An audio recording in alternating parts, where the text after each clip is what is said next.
오늘은 크리스마스 이브입니다. 이브라고 하는 영어는 전날 또는 전날 밤이라고 하는 것을 의미하는 말입니다. 물론 예수님이 정확하게 언제 태어났는가 하는 것은 아무도 모릅니다. 또 그건 그렇게 중요한 것이 아닙니다. 중요한 것은 성경이 증언하는 것처럼 우리 주님께서 동정녀 마리아에게서 성령으로 잉태가 되셨고 그리고 아기로 태어났다고 하는 분명한 사실입니다.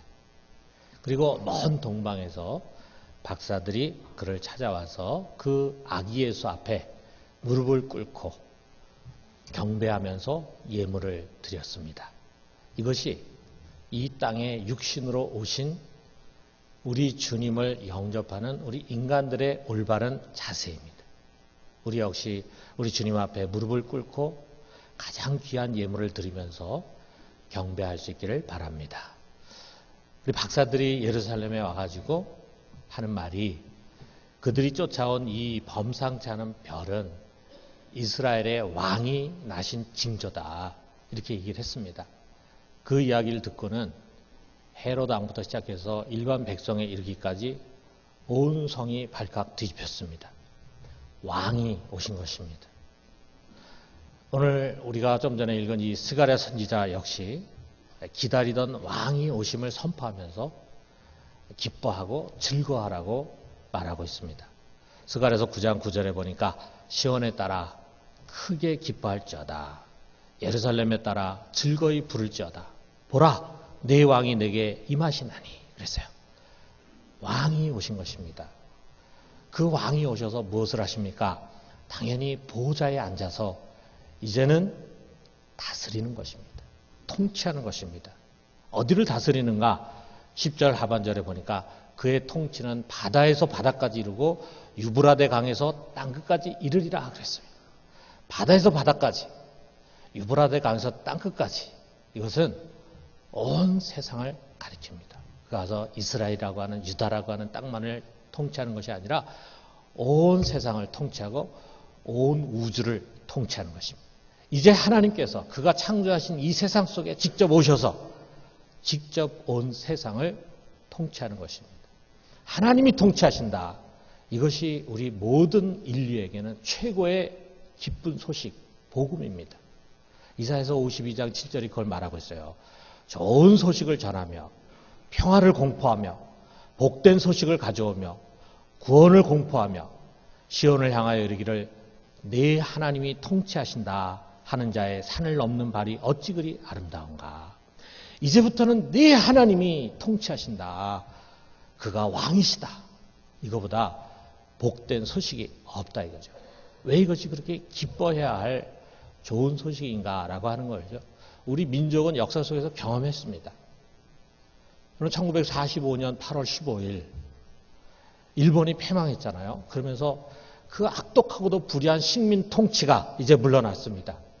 그리고 이제는 우리 손으로 세우는 정부가 이 나라를 다스릴 것이다 라고 하는 해방의 소식이 울려 퍼졌어요. 여러분 36년 동안 그 폭정 아래서 신음하면서 고통을 받고 있던 우리 민족에게 이보다 더 기쁜 소식이 있었겠습니까? 바로 그것입니다. 이제 새로운 왕의 통치가 시작이 된다라고 하는 거예요. 그래서 스가랴 9장 9절에서 10절에 그에 대해서 좀 더 자세하게 소개합니다. 그는 공의로우시며 구원을 베푸시며 겸손하여서 나귀를 타시나니 나귀의 작은 것 곧 나귀 새끼니라. 내가 에브라임의 병거와 예루살렘의 말을 끊겠고 전쟁하는 활도 끊으리니 그가 이방 사람에게 화평을 전할 것이요. 이제 오시는 그 왕은 어떤 분인가? 그는 겸손해서 백성 위에 군림하고 백성을 괴롭히는 자가 아니라 이제 백성을 섬기는 자로 오신다. 그리고 그는 의로 통치하시고 평화를 이루실 분이다 라고 하는 것입니다. 이 성경의 핵심 단어는 바로 이것입니다. 공의와 평화예요. 여러분 우리가 또 읽은 이사야, 그 이사야서에서 이사야가 예수님의 탄생을 예언했는데 거기서 내용도 동일합니다. 이사야서 9장 6절에서 7절에 보니까 이는 한 아이가 우리에게 낳고 한 아들을 우리에게 주신 바 되었는데 그의 어깨에는 정사를 메었고 그의 이름은 기묘자라 모사라 전능하신 하나님이라 영전하시는 아버지라 평강의 왕이라 할 것입니다. 그 정사와 평강의 더함이 무궁하며 또 다윗의 왕자와 그의 나라에 군림하여 그 나라를 굳게 세우고 지금 이후로 영원히 정의와 공의로 그것을 보존하실 것이라. 만군의 여호와 열심히 이를 이루시리라 그랬습니다. 여기에 정사 그 어깨에 메어졌다 그랬는데 그 정사라는 말은 가버먼트예요. 통치권이라는 뜻입니다. 하나님이 보내신 아들 동정녀에게서 태어난 그 아기의 어깨에 통치권이 주어졌어요. 그런데 그가 어떻게 통치하십니까? 그는 평화의 왕으로 오셨어요. 그리고 그 나라를 영원히 정의와 공의로 보존하실 것이다. 이렇게 말씀하십니다. 그분의 오심, 또 그분의 탄생 속에 반복된 이 메시지를 우리가 귀담아 들읍시다. 여러분, 천국, 하늘나라, 하나님의 나라, 다시 말하면 하나님의 통치가 이 땅에 임했습니다. 그런데 그 통치는 공의의 통치고 평화를 이루는 다스림입니다. 그렇기 때문에 이 세상을 뒤덮고 있었던 어둠과 불이, 다툼과 분쟁이 물러가고 공의와 평화가 서게 될 것입니다. 그런데도 우리는 이 공의와 평화라고 하는 말씀을 성경을 읽으면서 잘 듣지를 못합니다. 우리의 왜곡된 눈이 그 의미를 그대로 받아들이기보다는 그것을 영적으로 또 알레고리컬하게 자꾸만 해석하는 데 너무 익숙해져 있기 때문이에요. 많은 그리스도인들이 성경에 수없이 등장하는 이 공의, right라는 것과 정의, justice라고 하는 것을 내 죄가 용서받고 의롭게 되는 칭의, justification, 이것으로 바꾸려고 합니다. 그러면서 우주적인 하나님의 통치를 간과하고 복음이라고 하는 것을 단순히 어떻게 하면 내가 구원받을 수 있을까? 이 틀에만 가두려고 하는 거예요. 자, 그러다 보니까 우리 그리스도인들이 도리어 세상 속에서 정의감, 의가 무엇인가라고 하는 것에 대한 감각을 상실을 해요. 이 평화라고 하는 말도 마음의 평안, 이것으로 해석을 합니다. 가난이라고 하는 것도 마음의 가난, 이것으로 이해하려고 해요. 그러다 보니까 우리의 삶 속에 정말 중요하게 다가오고 있는 이 평화와 빈곤의 문제가 우리와는 무관한 것처럼, 예수 믿는 사람, 하나님 나라에 속한 사람과는 무관한 것처럼 그렇게 생각을 한다 이거예요.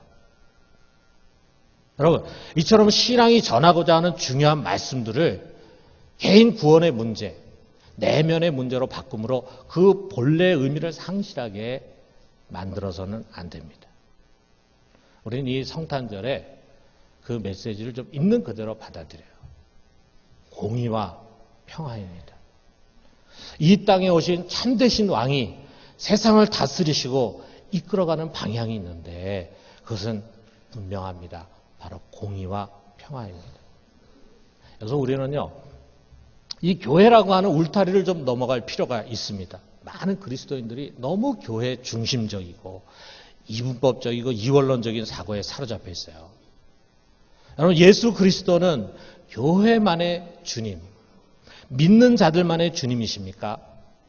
그가 다스리는 것은 우리 믿는 사람들의 마음과 영혼이고 교회라고 하는 울타리 안에만 한정되어 있습니까? 아닙니다. 오늘 우리가 읽은 성경에서 분명히 얘기하고 있어요. 그의 통치는 바다에서 바다까지 미치고 더 나아가서 땅끝까지 이른다고 했습니다.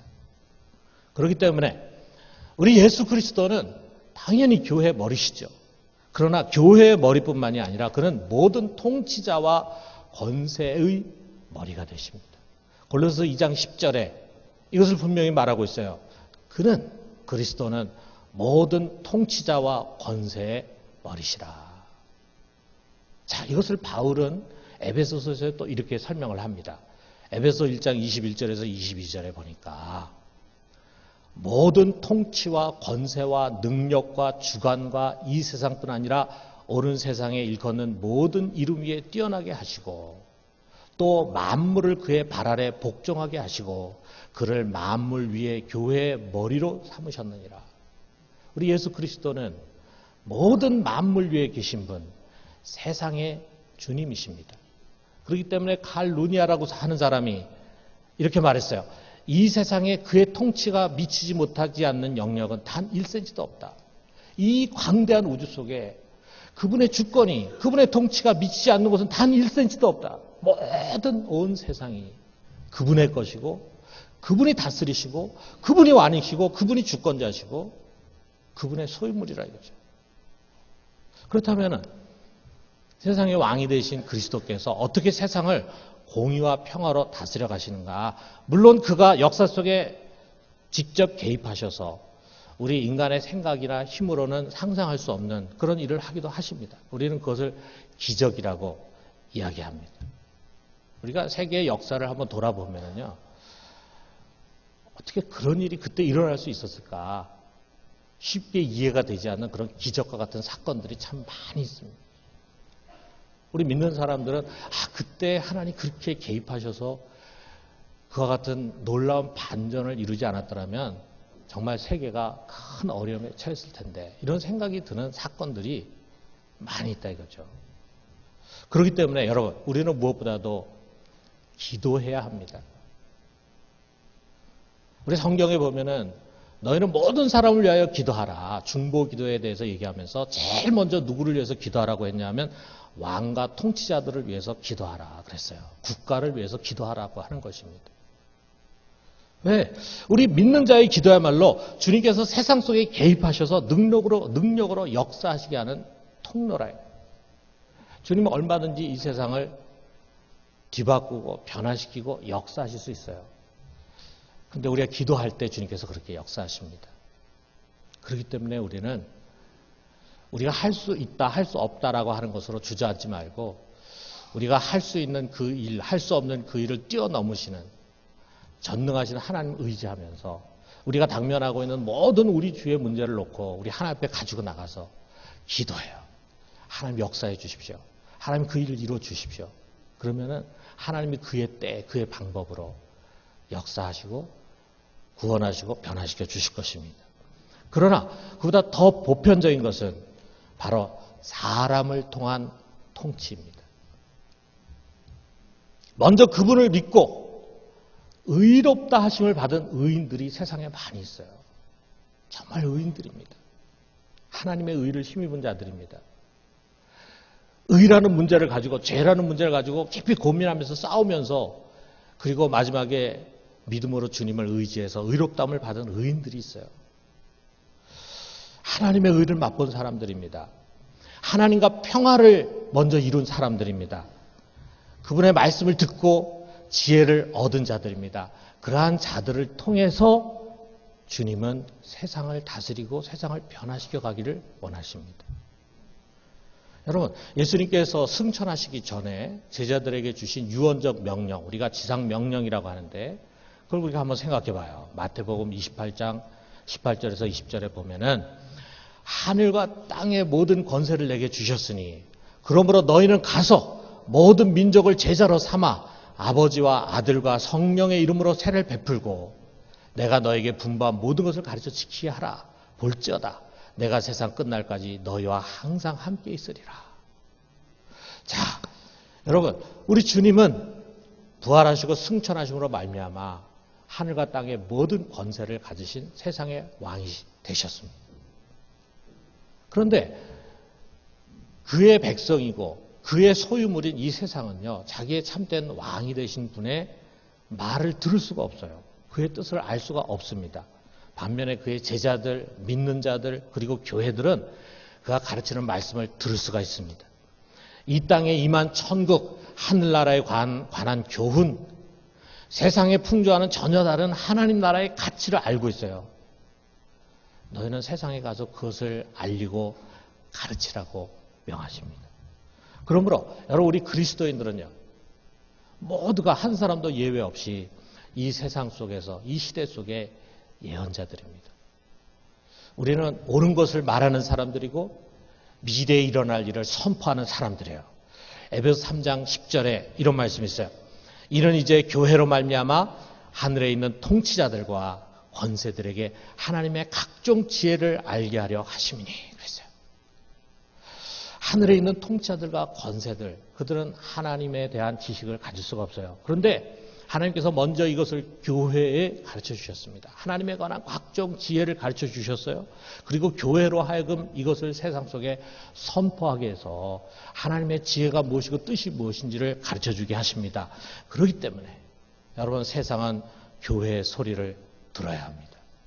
교회를 통해서 그들의 왕이신 주님의 뜻을 듣고 그리고 깨닫고 순종해야 합니다.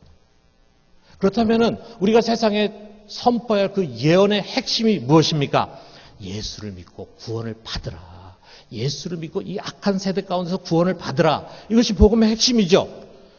우리는 이것을 전해서 사람들로 하여금 미래에 반드시 오게 될 심판을 피하도록 가르쳐야 합니다.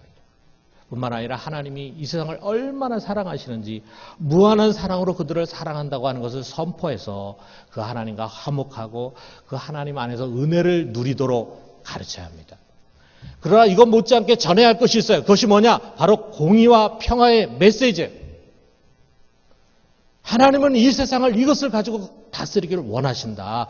이 잣대를 가지고 우리는 세상의 부정과 불의를 정죄하고 그에 대한 심판을 선포해야 합니다.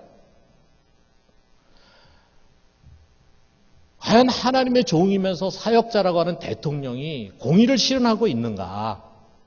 정치인들은 공평한 세상을 만들고 평화를 지향하고 있는가? 여러분, 우리 교회의 메시지의 칼끝은 이것을 날카롭게 향하는 것입니다. 그렇다면 하나님이 공의로 다스린다고 했을 때 그 공의란 것이 무엇인가? 성경 안에는 공의가 무엇인가에 대한 가르침이 많이 있습니다. 우리가 크게 두 가지로 요약한다면 첫째는 공정한 재판이에요. 공정한 재판. 하나님이 국가에 공권력을 주셔서 나라를 다스리게 하는 것은 다른 무엇보다도 그 나라 안에 선과 악을 제대로 분별하라고 하는 것입니다.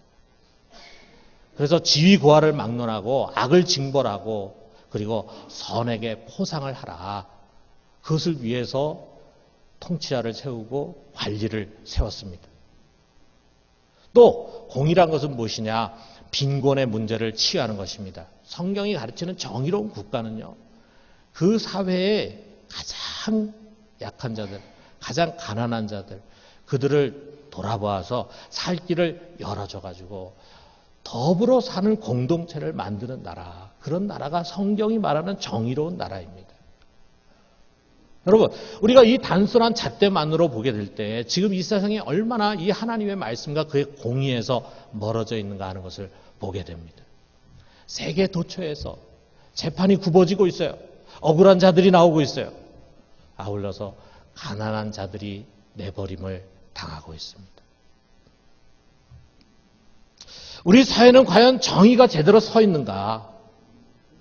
불법을 행하고 불의를 쫓아가는 자가 잘 살고 오히려 양심과 선을 쫓아서 바르게 행하려고 하는 자가 고통받는 그런 사회는 아닌가?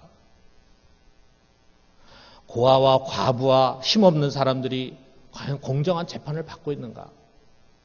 유전무죄, 무전유죄 사회는 아닌가? 과연 우리 사회는 공평한 사회인가? 부모가 힘과 권력이 있다는 이유로 인해서 쉽게 취직이 되고 반대로 배경이 없는 젊은이들은 실력이 있음에도 불구하고 번번이 불이익을 당하는 그런 사회는 아닌가? 인종이나 민족, 성별의 차이로 인한 차별이 심각하지 않은가? 우리 사회는 과연 더불어 사는 사회인가? 빈곤층이나 사회적인 약자의 문제를 해소하기 위해서 노력하는 사회인가? 모세오경, 토라에 있는 것처럼 안식년과 희년, 이것을 통해서 그들 사회에 생길 수밖에 없는 루저들, 가난한 사람들, 약자들, 토지를 잃어버리고 삶의 터전을 잃어버리는 사람들, 그런 사람들이 다시금 회복돼서 다시금 재기해서 다시금 같이 살 수 있는 사회로 만들려고 명하고 있는데 우리는 우리 사회 속에서 뒤처진 자들이 다시금 일어설 수 있는 그런 시스템을 갖고 있는가? 아니면은 우리가 살고 있는 이 사회는 그저 잘 살고 능력 있는 자들 위주의 사회인가? 우리 사회는 빈부의 격차를 당연시하고 그래서 금수저, 흙수저라고 하는 신분이 형성되고 가난한 자들이 빈곤의 악순환에서 벗어날 수 없는 그런 구조를 가지고 있는 사회인가? 이것을 우리가 다른 어느 누구보다도 공의로 통치하기를 원하시는 하나님을 믿는 우리가 예민하게 바라볼 수 있어야 합니다. 여러분, 이 사회를 보다 정의로운 사회로 만들 책임이 우리 믿는 사람들 속에 있습니다. 우리 스스로가 먼저 우리의 삶의 자리에서 정의를 실천해야 돼요. 우리 가정이나 또는 직장에서 우리는 누구보다도 정의로운 사람이 될 수 있어야 합니다. 아울러 이 사회에 보다 정의로운 정치를 선택하고 실현해 가야 합니다. 그것이 그의 제자들을 통해서 세상을 의롭게 다스리시려고 하는 우리 주님의 뜻에 순종해 가는 것입니다. 아울러 이 세상은 과연 평화를 추구하고 있는가? 평화? 주님께서 평화의 왕으로 오셨는데 이 세상을 평화 가운데로 인도하려고 하시는데 과연 이 세상은 그렇게 가고 있는가? 지금까지 인류 역사 속에는 수많은 전쟁들이 있었습니다. 그 수많은 전쟁들의 배후에는 항상 호전적인 정치인들이, 통치자들이 도사리고 있었습니다. 그들은 여러 가지 이유를 대면서 전쟁의 필요성을 역설했어요. 국민들은 이런 달콤한 선동 정치에 넘어가가지고 자진해서 총을 메고 칼을 들고 전선으로 달려갔지만 그 결과는 얼마나 비참하고 참담했습니다. 여러분, 정말 인류의 역사 속에서 하나님께서 전쟁할 수밖에 없다라고 허락하시고 인정하신 그런 전쟁이 과연 얼마나 있었을까? 유감스럽게도 오늘날 세계 구석구석에는 분쟁이 끊이지를 않습니다. 이로 인해서 얼마나 많은 사람들이 죽어가고 있습니까? 얼마나 많은 사람들이 부상을 당하고 장애인이 되고 있습니까? 아울러서 자기가 살던 그 고향과 지금까지 살아온 그 터전에서 더 이상 살 수 없기 때문에 그것을 떠난 난민들이 얼마나 많이 있습니까? 그들이 지금 난민촌에서 얼마나 비참하게 살아가고 있습니까? 우리가 지금 살고 있는 이 한반도 역시 전쟁의 위기감이 감돌고 있습니다. 세계 화약고라고 말하는 사람들이 많이 있습니다. 여러분, 평화의 왕으로 오신 우리 예수 그리스도의 성탄절, 다른 무엇보다도 우리는 평화를 위해서 기도합시다. 그리고 평화를 위해서 노력합시다. 분쟁을 야기하는 호전적인 정치인들에게 노라고 분명히 말합시다.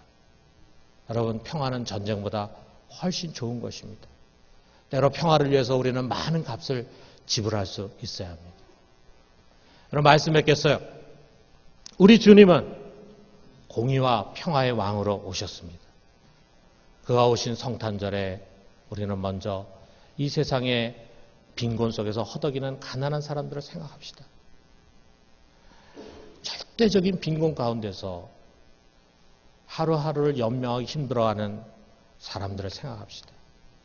전쟁과 분쟁으로 인해서 고통받는 자들을 위해서 기도합시다. 그리고 주님의 제자들이 이 시대에 그분의 의로운 통치의 도구가 됩시다.